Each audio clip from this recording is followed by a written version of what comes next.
Good afternoon, ladies, gentlemen, non-binary peoples. This is Bronson's By Any Means Necessary Fantasy Football Talk for Friday, October 21st, 2022. The rain is back in the Pacific Northwest, and I don't want it. I just don't. I'm just over rain. Like, I'm seriously over rain. It's so depressing. It's just so gloomy.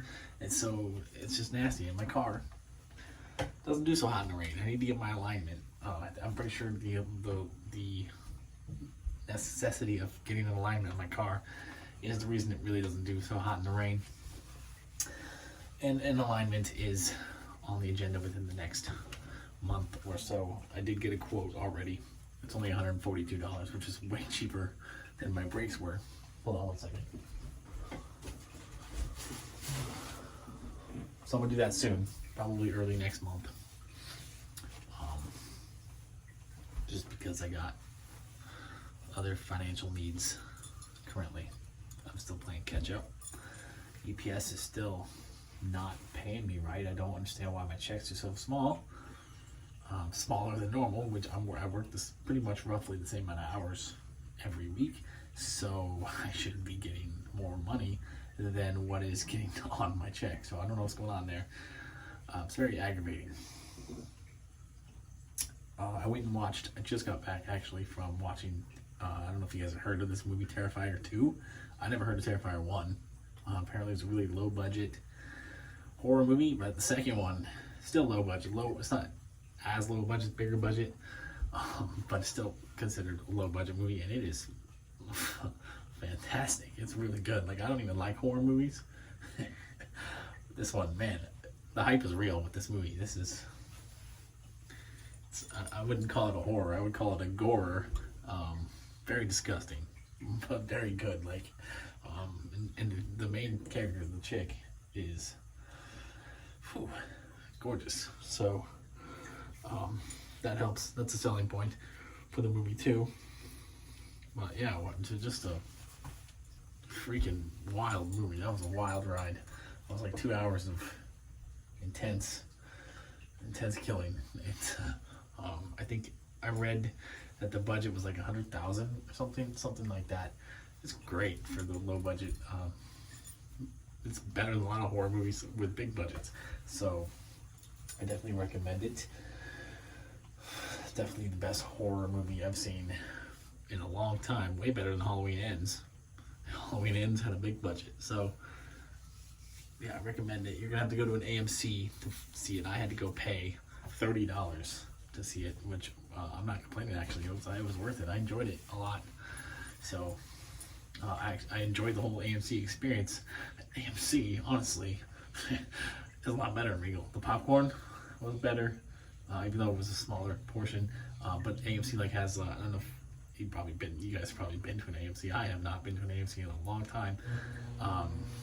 The one I was in was set up kind of like a studio, like a library kind of thing, and it had like different kinds of seats depending on which row you chose to sit in. Different kind of seats. I chose the front row because it was like a lounge chair, so I got to like sit back, kick back. When you sit up, like if you sit up at the very edge, the screen's too close. But if you actually lean back like you're supposed to, it's a pretty good. The screen doesn't feel too close. So it was nice. Also, you can have alcohol there. I didn't buy any alcohol. I just bought my typical soda because I'm a caffeine addict. Yeah, it was a good experience. I really enjoyed it. I almost feel like, especially if I move, because I've already looked it up. There's no Regal theaters in Tucson, Arizona. So the closest one is in Gilbert, which is like an hour and a half, hour and 15 up the freeway in the Phoenix area.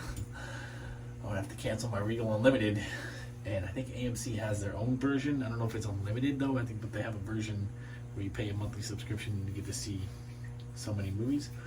And I know there's AMCs in the Tucson area, so I might have to make the change when I move, if I move. Which really, I hope I move, because I just, although Portland's been good to me, and I like the food scene here. I like the money that I'm able to make here. I like the proximity to like everything you could ever want to do is close to Portland, and my family's close to Portland. But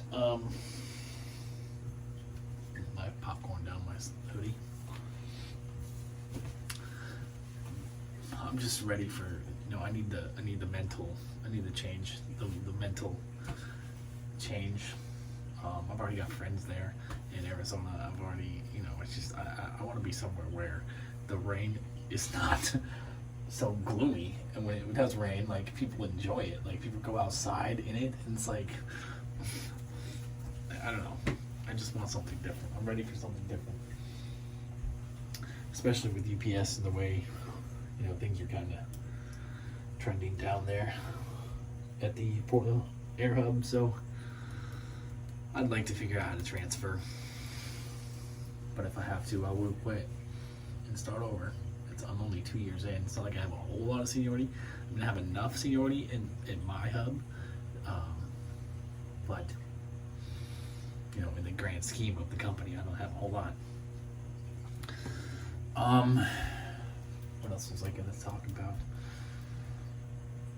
Oh, I went to Eugene yesterday. Watched Lewis Black, which was a really good show. Like, it's nice to see him touring again. I know he's a little older. He dealt with some health issues. I think it's Parkinson's. I think he's still. If you watched closely, you could see him kind of shake when he would pick up his drink or his notes. But he's still entertaining. He's still doing his thing. It's good to see him back out there. My grandma even enjoyed it, which is a complete shock to me because she's like old. She's not super old. She's like 70. She's really old-fashioned, and she, I wouldn't say she's conservative. I think she's definitely a moderate Democrat, but she's definitely old-fashioned. Definitely not into like comedy that is not wholesome. And Lewis Black is not wholesome comedy, but my grandma really enjoyed it. She gave him a standing ovation. I was like, wow. Like, I was completely shocked to see my grandma having such a good time at something that's completely not her thing. So it was great. And my uncle, like, it's good to see him again. He was looking a little bit more healthy than he's been in the last few years and when I've seen him. So that was nice. Just the show ended a lot later than I thought. So I had to drive home last night because I couldn't. It was too late to stop by my parents and spend the night there. And I intended to go to work this morning also, so I didn't want to have to get up at like 2 a.m. to drive home, because it was already, by the time I got to my parents' house, it was going to be midnight. I would only got to sleep for like 2 hours. So it was just easier to just drive home and just sleep for 4 hours or whatever it would, 3.5, 4 hours, whatever it ended up being. But I set the wrong alarm. I set my alarm for tomorrow, which is when I get up later. I don't have to get up till 5:30 tomorrow for work instead of 3:55-ish. That's when I set it. So I set the wrong alarm. Ended up missing work anyway. So it didn't make a damn difference coming home.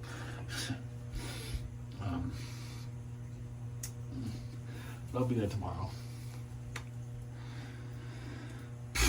Anyways, let's get to the football stuff. That's what you tuned in for. Your top 30 list for week 7, which I'm just gonna go on record now. I hate this list. I hate the rankings this week. They're awful. So we're gonna talk about that. But let's get to our top 10. Your running back ones, according to the consensus experts at ESPN, are number 1, Saquon Barkley. Number 2, Austin Eckler. Number 3, Derrick Henry. I'm reading off my notes over here, so I'm not exactly looking at the camera because I don't have any stand to put them on over here, and I don't want to look down. So I'd rather kind of like look off towards this way. It's just going to be the best angle for me. Number 3, Derrick Henry. Number 4, Jonathan Taylor, if he plays. He's missed 2 weeks. 5, Josh Jacobs. 6, we got Leonard Fournette. 7, we got Joe Mixon. 8, Dameon Pierce making his first appearance in the top 10. Breece Hall at 9. Nick Chubb at 10. I don't understand why Dameon Pierce is ahead of Breece Hall. Breece Hall's had a much more outstanding season so far. But I think, I would flip him. Breece Hall 8. Dameon Pierce 9. But that's nitpicky. I'm not spiking or yiking either of those guys. They're top 10. I have them both in the top 10. No problem with that. 10, Nick Chubb.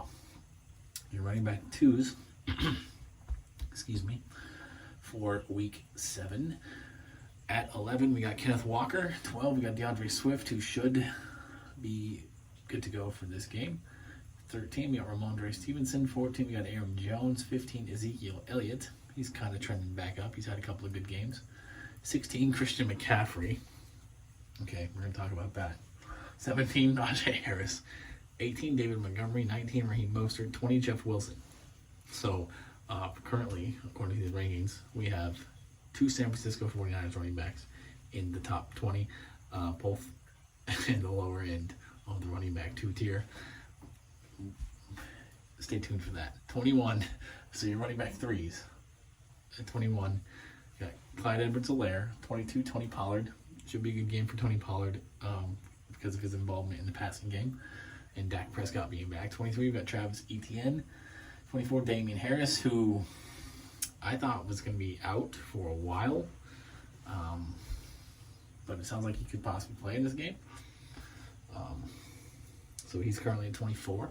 25, we got A.J. Dillon. 26, we got Kareem Hunt. 27, Brian Robinson. 28, James Robinson. So both of the Jaguars running backs kind of close in the rankings again. 29, we got Melvin Gordon. And 30, we got Jamal Williams. So, my yikes. I do have, I think 5. 5, yes, I have 5 yikes at running back this week. Starting with Josh Jacobs at 5. I'm still not a huge believer in Josh Jacobs. He's off to a great start. And you know why he's off to a great start? Because I didn't draft him this year. Because I didn't want him this year. Because he let me down all those years before. Like, I drafted him in the first round last year. Because I was anticipating that to be his huge breakout year. And it just didn't happen. So, you know, he's off to a great start. Probably still a low-end running back 1. Actually, I don't know. I'd probably have him in the high-end running back 2 because there's some guys down here in the running back 2 tier who I'm moving up into the running back 1. I'm moving Josh Jacobs out down to like 11 and 12. Now, for my running back 2s that I'm yiking, Aaron Jones at 14. The Packers, both running backs, the Packers came into the season with a lot of hype, a lot of promise, and it hasn't really worked out so far. The Packers offense is out of sync, not looking so great. They're not involving the running backs as much as they should be, or as much as we all thought they would.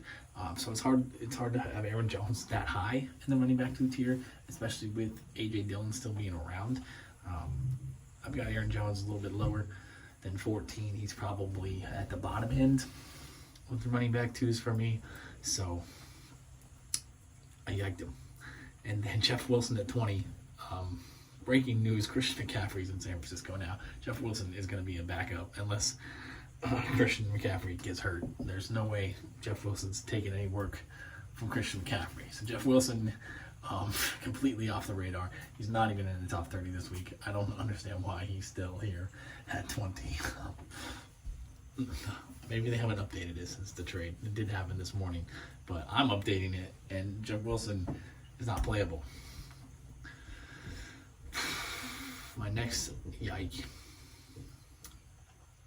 Oh, yes. Damian Harris. Like I mentioned, I didn't think he was going to play. I don't think he's going to play. If he does play, he's certainly not going to be 100%. He's going to be out there as like a decoy, in my opinion. He's off the board for me, not in the top 30. And then Melvin Gordon.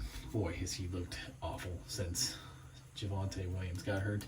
I don't trust him one damn bit. I dropped him, actually. In most leagues, I have him. And moved on. There's other running backs out there who I liked more. And there was one league, actually, where someone stupidly dropped DeAndre Hopkins. And I somehow won the waiver claim and got him. So Melvin Gordon, bye-bye. DeAndre Hopkins, hello. So, yeah, not playing Melvin Gordon. Not even rostering Melvin Gordon at this point. So, yeah, not in my top 30 at all either. Now for my my spikes. We did the yikes. Already did the bad news. Let's get to the good news. Starting with DeAndre Swift at 12. DeAndre Swift, running back 1. what are we doing here? Why is he at 12? He's a top 10 back because he gets a lot of carries. He does really well with his carries, and he's very good in the passing game. He is a stud. DeAndre Swift, Lions got themselves a stud there. DeAndre Swift, anytime he's on the field, top 6 running back weekly. And then Christian McCaffrey, 16. Come on. Like, what is going on here? Like, just because he got traded from the Panthers, he drops out of the top 3 to the top 20? 49ers are a better offense. He's, like, I don't know. This makes absolutely no sense to me. Christian McCaffrey's still a top 5 back. Whether he knows the playbook or not, what does he really need to know? He needs to know how to pass block and how to get open. I think he knows how to do those 2 things. I'm not concerned about him at all. I think San Francisco's only going to help him. And if anybody's going to be hurt by this trade, actually, it's going to be Debo, which really pisses me off because I'm a big Debo fan. I have a lot of shares of Debo. But he's not going to be getting the work out of the backfield like he was, even though it was kind of trending down anyways.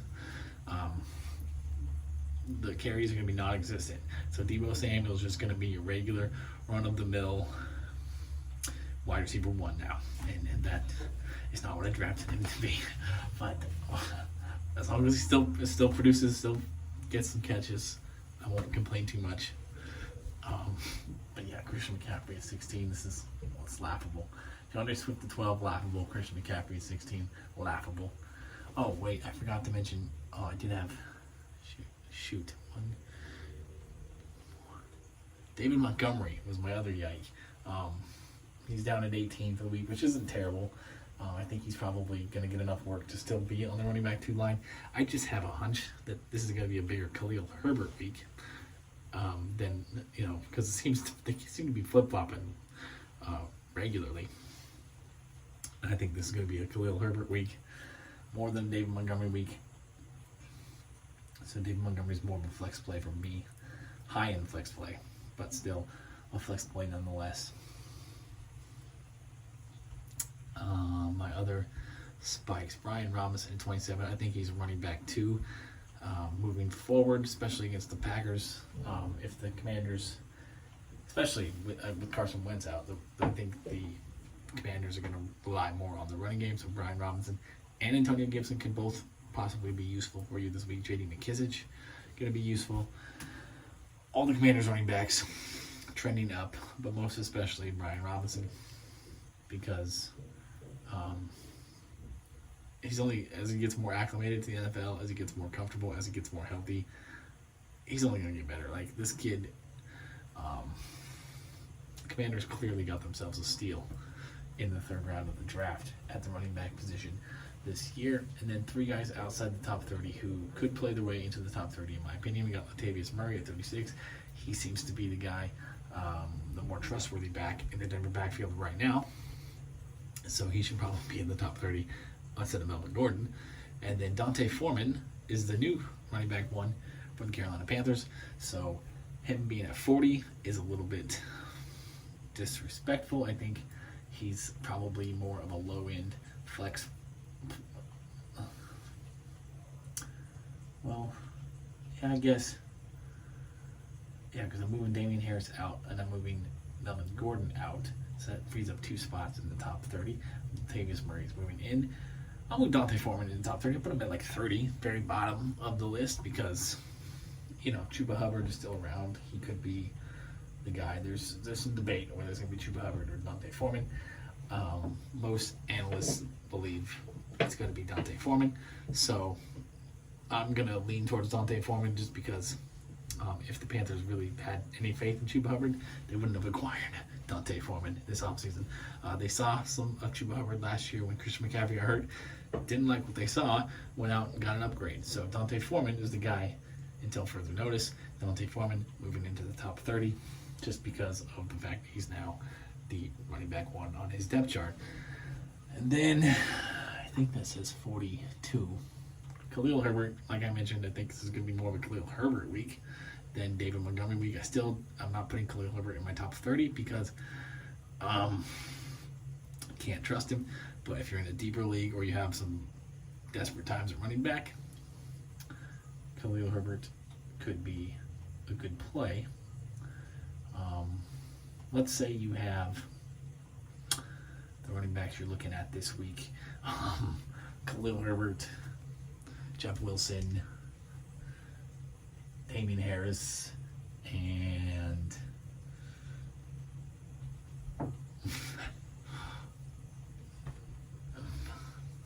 James Robinson. I'd go with Khalil Herbert and James Robinson. That's rough. You probably got a rough team. Probably not having the best season, but it was just a completely hypothetical situation. I would definitely not be trusting Jeff Wilson or Damien Harris this week. I would go with James Robinson, who trending down, but still reliable flex play, and then Khalil Herbert. I'd go for the upside there. So, I don't know. I just wasted time with that last little bit, but that's the video. That's the entirety of the Week 7 Spikes and Yikes. I got them done by Friday. I'm pretty proud of myself. Now it's time to. I'm not going to go work for a little while, but I should try to get some lunch. I haven't eaten really except for pop. Oh, I need to go grocery shopping. That's what I need to do. Grocery shopping, so then I can eat some lunch. Although I hate grocery shopping when I'm hungry because I end up buying like twice as much stuff as I really need. But I guess maybe I'll go treat myself to some lunch before I go to the grocery store. Probably a wise investment. If I don't go spend $12 on lunch now, I'm going to spend an extra $20, $25 on groceries. So it's going to be a better trade-off for myself. Peace, love, and nacho fries. Good luck. Best wishes to you. And that's it. Have a good day.